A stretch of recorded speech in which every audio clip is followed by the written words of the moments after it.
বিয়ের প্রতিশ্রুতি দিয়ে সহবাস, পরবর্তীতে বিয়ে না করার অভিযোগে এক তরুণকে গ্রেফতার করল রায়গঞ্জ থানার পুলিশ।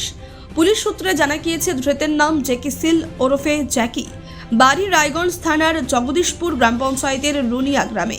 ধৃতের বিরুদ্ধে ভারতীয় ন্যায় সংহিতা আইনের 316(2), 318(4) ধারায় মামলা রুজু করেছে পুলিশ।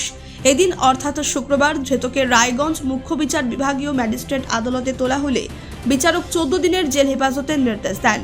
পুলিশ সূত্রে জানা গিয়েছে, রায়গঞ্জ থানার শেরপুর গ্রাম পঞ্চায়েতের খোকসা সংলগ্ন রোল গ্রামের এক বাসিন্দাকে বিয়ের প্রতিশ্রুতি দিয়ে রায়গঞ্জ শহরের শক্তিনগর এলাকায় বাসা বাড়ি ভাড়া করে থাকত।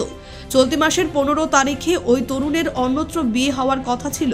খবর পেয়ে এদিন সকালে ওই তরুণের বিরুদ্ধে রায়গঞ্জ থানায় লিখিত অভিযোগ দায়ের করলে অভিযোগের ভিত্তিতে এদিন দুপুর 1টা নাগাদ অভিযুক্ত তরুণকে বাড়ি থেকে গ্রেফতার করে এদিন বিকেলে আদালতে পেশ করে।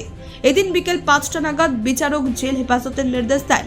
এই প্রসঙ্গে অভিযোগকারী তরুণী বলেন, দীর্ঘ 1 বছর যাবৎ আমাকে নিয়ে রায়গঞ্জের একটি বাসা বাড়ি ভাড়া করে থাকত জ্যাকি সিল। রায়গঞ্জ শহরের একটি সেলুনে কাজ করত। দিন 4 ধরে ওর কোনো হদিশ পাইনি, মোবাইল ফোন সুইচ অফ। পরবর্তীতে ওর গ্রামের বাড়িতে গিয়ে জানতে পারি চলতি মাসের 15 তারিখে অন্যত্র এক মেয়ের সঙ্গে বিয়ে হওয়ার কথা। বাড়িতে বিয়ের প্যান্ডেলের কাজ চলছে। এদিন সকালে রায়গঞ্জ থানায় লিখিত অভিযোগ দায়ের করি। অভিযোগের ভিত্তিতে অভিযুক্ত তরুণকে গ্রেফতার করে রায়গঞ্জ থানার পুলিশ।